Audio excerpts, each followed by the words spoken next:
Oh no, look at that. Yeah, that's not gonna fly.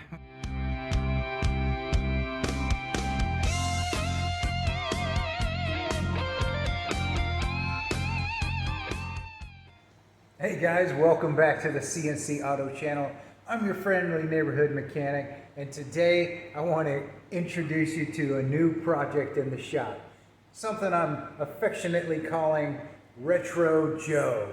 This is a 1978 Corvette, been off the road for almost 20 years. And I'm going to show you guys how to get a car that's been sitting a while back up and running and enjoying it again. So come along, let's see what we get into. There she is, Retro Joe. Look at this, isn't that a beauty? 1978 Corvette Chevrolet, 25th anniversary. Oh my, all white. And as you'll see shortly, red interior. T-tops, L48. We'll see under the hood here in a second. Pretty straight looking body. Of course, these things are fiberglass, so you wouldn't expect a whole lot of rust on them, at least not visible from the outside. And guys, I have to admit, I have never worked on a Corvette. So please, in the comments section down below, tell me some things I should be looking out for as we go to getting this thing back on the road and making it safe again. Let's take a look at the interior of this thing. Come over here. Love these door handles. Well, this one doesn't work, so we can go around, do a little reach around or reach across in this case, because I know this one does work. Woo-wee, look at that, ladies and gentlemen. Beauty. Red interior. Back when they made these things plush inside, let's say. Well, let's take a look in here. We've got a nice shifter here. Looks like a little bit of wiring hanging out from underneath it. Oh, look at that. The Kenwood. Somebody was thumping. Bunch of gauges. Nice. A few switches. And some gauges here. Let's see. How many miles can we see? You guys see that? Let me see. I can't tell yet. I'll zoom in on that in a moment. But yeah, so look at this. The interior, all red. Obviously needs a little bit of work, but that's okay. That's what we're here for, right?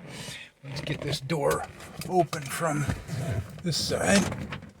Maybe a little bit more light in the subject here. Ah, there we go. All right. All right, a little bit of love needed on these door panels, no doubt. But at least it's all here, right? Let's look at this other side. Okay. Somebody tried to do a little fix-up job maybe here with some tape. That's a good move for sure. All right, let's see. Oh no, look at that. Yeah, that's not gonna fly. Loose steering column.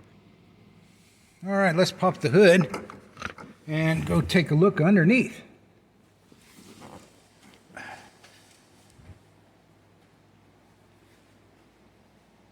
love the way these old Corvette hoods open up the reverse direction.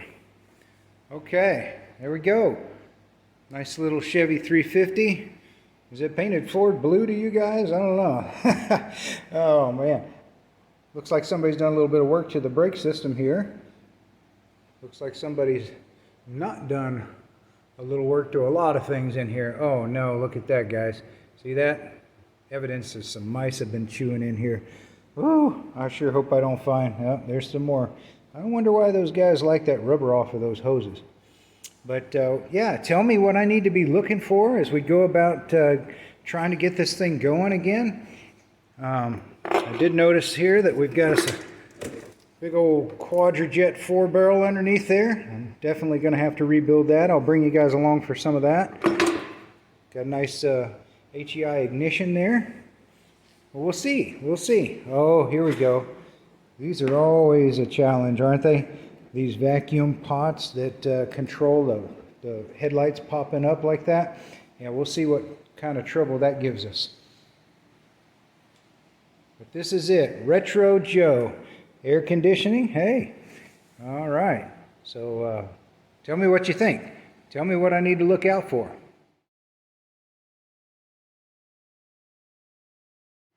Well, let's see what kind of surprises await us under Retro Joe. Let's start here in the front, look up inside of here, and get some more light on the subject. Let's see. Okay. Got our actuators, our horn. There's one of those vacuum actuators for the headlights. But the headlights are there. We'll see if they work when we get this thing going. Start here in the front. We got the core support for our radiator. Doesn't look too bad, a little rust on it. Oh yeah, look at that radiator though. It looks like it's been leaking for a while. Okay. And this side over here, you can really see up inside of there that green. So you see this rust right there on that core support. Okay. Suspension here. Sway bar, looks like some bushings, but it does look like somebody's got some relatively new calipers on it. Relatively new shocks, calipers. All the rubber's gone. Ball joints. There's a steering system on these old Corvettes. It's sort of a piston that pushes back and forth, and they're known to have some issues, I believe, and you can see the wear and tear on that hose right there. It looks like it's been rubbing. There it is, side of the block. Oh, look at those spark plugs, guys. I don't think anybody's been in here in a while, at least to change those plugs. But, you know, it doesn't look too horrible as far as leaks under here. Turbo 350 transmission with a leak, of course. But not too bad. Relatively new starter on this side. Again, pretty rusty exhaust, rusty spark plugs. All right. Got some dual exhaust coming back. A bit of a leak here. Looks like maybe from the front of the pinion seal. Hard to say. There's that mono leaf in the back. Oh, look at those parish bushings. Yeah, oh, we got a brake leak over here. Yeah, but the caliper's looking kind of new, so we may get lucky with those. Keep on moving back here. Spare tire carrier. Fuel tank up there. Hard to say what kind of condition all that's in. The turbo cherry bomb muffler. Nice. I don't know if you noticed, but the whole underside of this car is covered in spider webs. And if you look real close at that spider egg sac, see how it's spiky little ball, like a coronavirus or those old mines? There's the guy right there, or the girl perhaps. These are brown widow spiders all over this car. Not black widow, but brown widow. Yeah, it's a real thing. I had to look it up too. But apparently not as bad as the black widow, but sort of an invasive species headed down south across the U.S. This car came up here to Oklahoma from Houston, brought a whole bunch of them. So hopefully we're not going to be ground zero for an infestation of Oklahoma of these guys, but they are everywhere. So I'm going to have to do a little spray under here so that I don't end up being the one who finds out just how powerful their bites can be. There she is, guys. Project Retro Joe. And so tell me what you think. Again, tell me, I'm not a Corvette guy yet, so tell me some things I need to look for, some things I need to be thinking about. Again, this is a car that's been off the road for about 20 years, so I'm going to go through my normal process and bring you guys along. When you get a car that's been off the road that long, what do you need to do to get it going again? That's something that you know, I think we could all use, regardless of what kind of car we end up with. So come along and let's see what we get into. First place I'm going to start with this thing, I'm going to fix that door so that I can open both sides. And then we're going to see about the health of this engine. First thing I'm going to do is fumigate this here chair. So Got 3 bug bombs lined up right underneath it. We're gonna gas those spiders out. So it's the next day and I have fumigated this here car. Just thought I'd take you along and show you.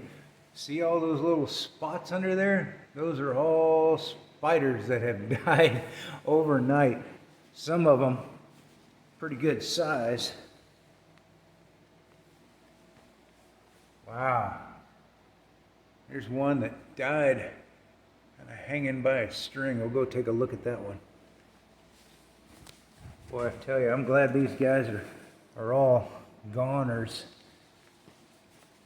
Look at him, he died midway down. Crazy. That's the brown widow.